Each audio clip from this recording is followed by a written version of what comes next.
Mummy बोलते की लोकांना दाखवू नको.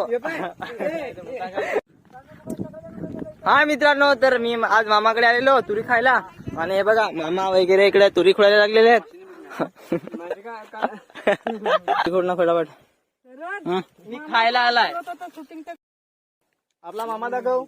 अरे आमचा मामा आहे. आमची मम्मी आणि आमची मम्मी लगेच आणि हा आमचा भाऊ एक तो दुसरा भाऊ. रवीला पाठव. हा बघा आमच्याकडे खूप शेंगा लागलेल्या आहेत. काय घ्यायचे रे तुरीचे. हा बघा आम्ही वालाच्या पण खुडलेल्या आहेत तुरी. अरे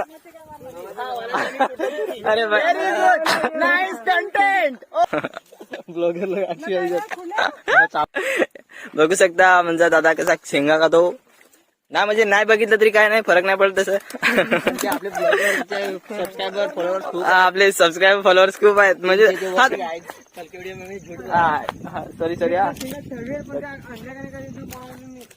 हे बघा खूप साऱ्या शेंगा आहेत लागलेल्या. मामाकडे आलेले पण शेंगा दुसऱ्या चोरीला गेलेल्या आहेत. अरे काय नाही चोर हे बघा आमची आई. हे बघा भरपूर अशा शेंगा भाजलेल्या आहेत. मामा तुम्हाला खायच्या असतील तर येऊ शकता खडकोरी गावामध्ये. मम्मी खुडले तुरी. हा तर बघा बघा एवढ्या तुरीच्या शेंगा कुठे एवढी मोठी पिसे. आमची मम्मी बोलते की लोकांना दाखवू नको. काय